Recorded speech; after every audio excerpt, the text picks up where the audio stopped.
further proceedings on the quorum call be suspended, and I address the Senate as if in morning business. Without objection, Senator from Arizona.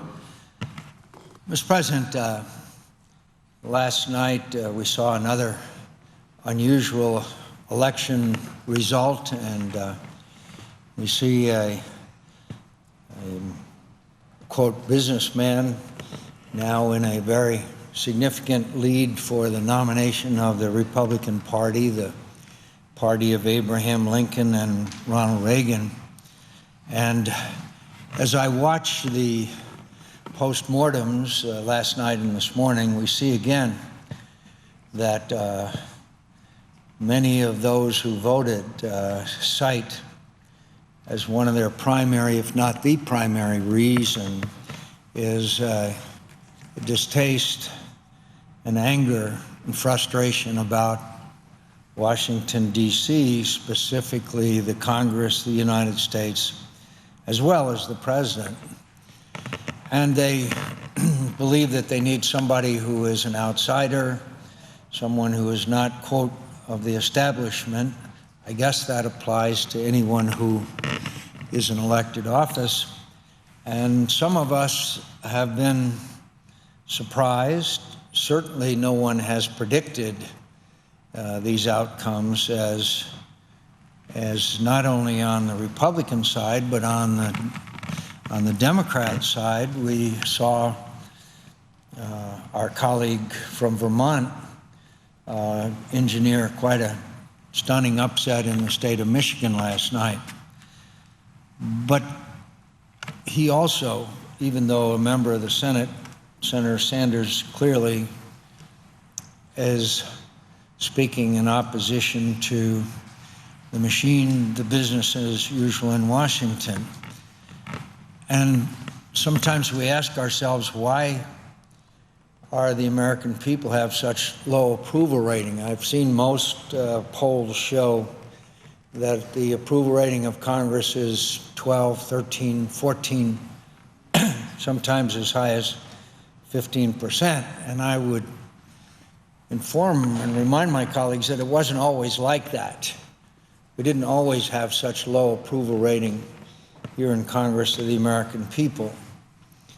And I think it's worthy of note that we have, in the last year since regaining the majority, have done some things that I think enacted some legislation I think we could be proud to go back and talk to our constituents about, whether it be education reform, where we did away with Common Core, or whether it be a highway bill that was much needed to provide infrastructure for our states and counties and towns, and we passed a budget.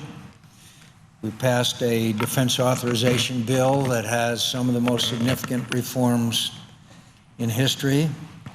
But the fact is, those numbers haven't changed, and they haven't changed sometimes for good reason. And that's why I come to the floor today, because I'm ashamed and embarrassed as a representative of the people of my state to talk about billions of dollars of unnecessary, wasteful spending of their tax dollars. And it happened on the omnibus appropriations bill. Omnibus. A lot of my constituents don't know what omnibus means. Well, what it means is that we are required to take up 13 appropriations bills. We don't do it.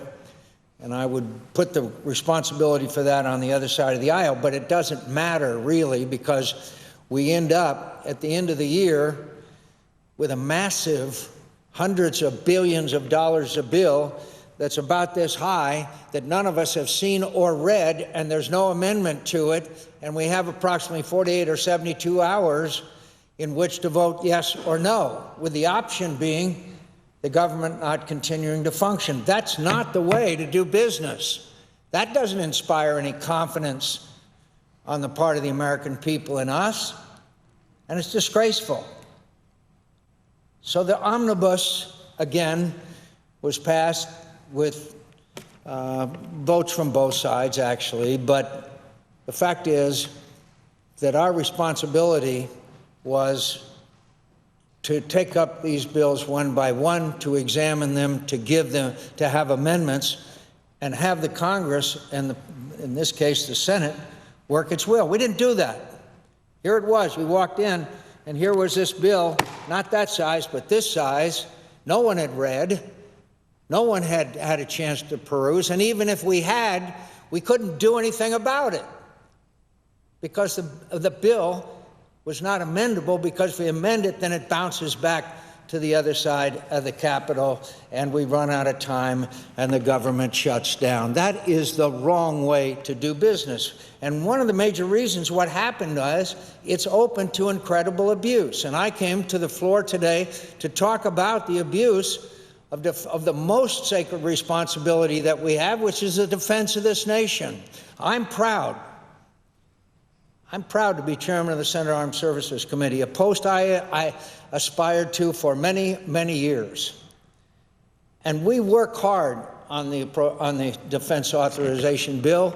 We work hard in the Senate Armed Services Committee. We work in a bipartisan basis, and we have hearings, and we examine the issues, and we examine the programs. And we're talking about, again, hundreds of billions of dollars, of taxpayers' dollars, whether it be pay and benefits for the men and women who are serving, or whether it be the equipment they need, or many of the policies that govern the defense of this nation. And I'm proud of the work that we do. And I'm proud of the work that we do. And so, after producing a bill with an overwhelming majority vote, 90-some votes, with the authorization for all of this to do with our nation's defense, the Appropriations Committee decides to overrule what we have authorized, and in violation not only of the way the Senate is supposed to function, but in violation of a resolution adopted by the Republican conference. And I'll read it. Quote, earmark moratorium. Resolved that it's a policy of the Republican conference and no member shall request a congressionally directed spending item, limited tax benefit or limited tariff bill as such items are used, etc. So what was in this omnibus bill? Let me give you the best example. $225 million for a ship. It's called a joint high-speed vessel, for a ship that the Navy did not want. No one asked for this. We had hearings in the Armed Services Committee on shipbuilding. We examined all of the proposals. Some of them we didn't accept, others we did. Others we, through votes in the committee and debate and discussion, came up with our shipbuilding authorization. So what was done in this omnibus appropriations bill by the Appropriations Committee? For the second year in a row, a $225 million the Navy did not request and did not need. And by the way, my friends, I would not take too much time in the Senate, but building a ship is just the beginning of the expense. You have to man it, you have to put the ammunition on it, you have to put the equipment on it, you have to operate it for as much as 30 years, and the Navy did not want it. And the Navy has lots of unmet military requirements. So what was put in there and why? Because frankly, and I use these words without reservation, it's made in Mobile, Alabama. It's made in Mobile, Alabama. It's blatant. It's blatant. And then, of course, there were so many other items in it. Over the years, it's like any other evil. First you condemn things, and then you condone them, and then you embrace them. And there's no better example of that than the so-called money for, quote, medical research. Now, I've asked, back years ago, somebody decided, hey, we'll spend some money for medical research on some of the illnesses that affect the men and women in the military. I don't take exception to that. But it grew and grew and grew and grew and grew. Now, in this bill, $1.2 billion extra, not million, billion for, let me give you an example, $120 million for breast cancer, $12 million for lung cancer, $6 million for multiple sclerosis, $20 million for ovarian cancer, $7.5 million for epilepsy, $12.9 million for HIV/AIDS.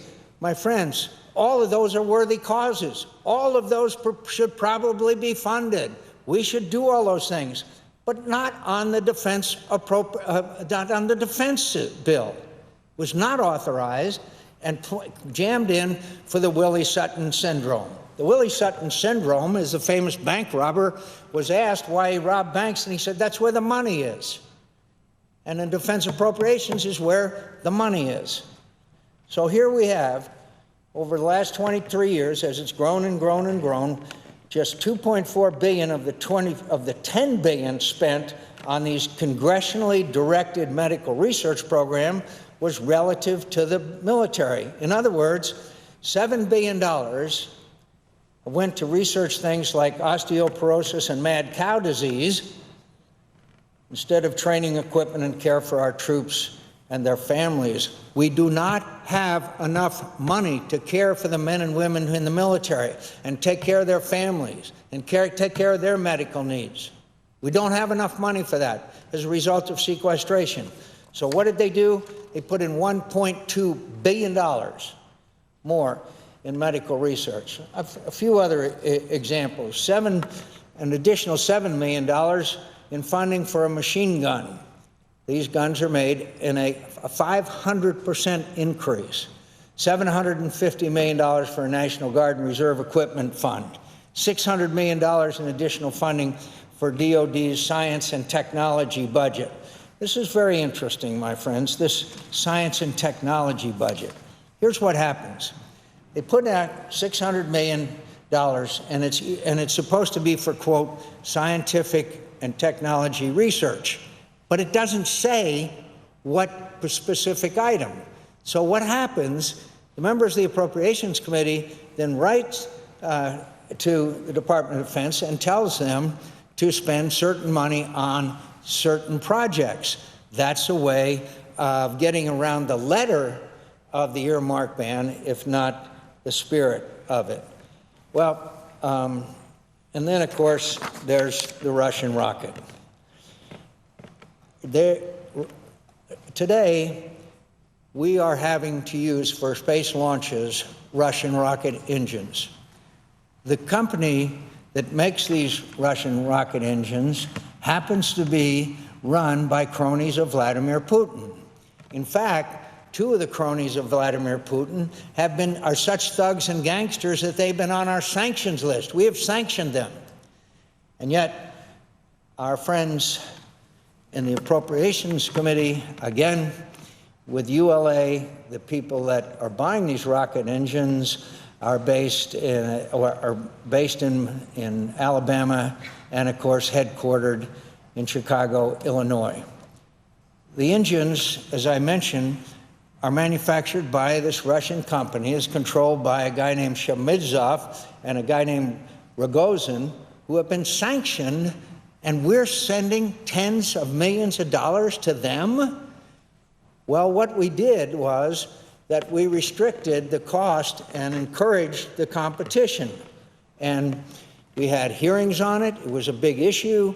We had votes in the committee on it. We discussed it. We debated it. And so what did the appropriators do? They put a provision into this bill reversing what we authorizers did. That is in complete violation of the rules of the Republican conference. So I have talked very often with our 12 freshmen. I can't be more proud of what these freshman senators have brought to this conference. They've brought enthusiasm, they've brought knowledge, they have brought youth, they have brought military experience, people like Senator Ernst and Senator Cotton and others who bring the military experience. I'm so proud to have many of them serving on the Armed Services Committee. And I've asked them to get together and condemn this. I campaigned for almost all of them. They promised the people of their states, as I promised the people of my state, that I wouldn't allow this waste of billions of dollars of their tax dollars, that I would fight against it.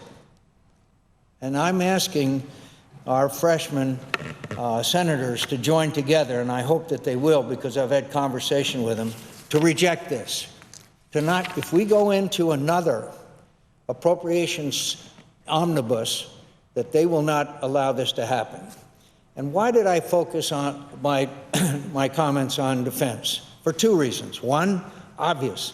I'm chairman of the Senate Armed Services Committee, and so I take strong exception when the men and women who are serving in the military are having to leave the military involuntarily because we don't have enough money, and they're wasting billions of taxpayers' dollars.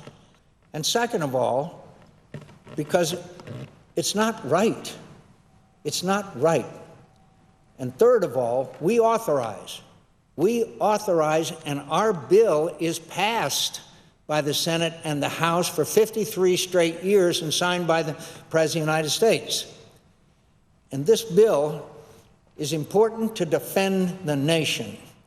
And when our careful deliberations, our votes, our hearings, our debates for days after day on the floor of the Senate as we consider the authorization bill is then overturned, and pork barrel projects like a $225 million extra vessel that the Navy neither needs nor wants are added to it, then, my friends, do not be surprised when we have an approval rating of 12 or 13 or 14%. The American people are smart.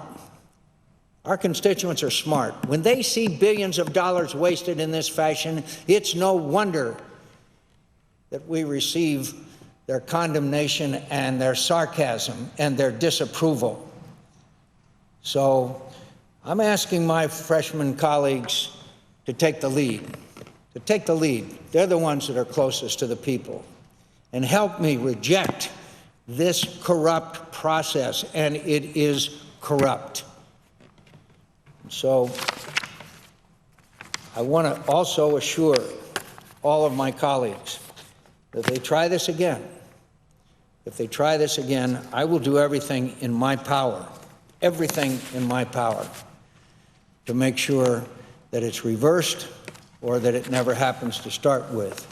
We owe the American people much, much better than the process that I just described. Mr. President, I note the presence of the senior senator from Texas, and I yield the floor.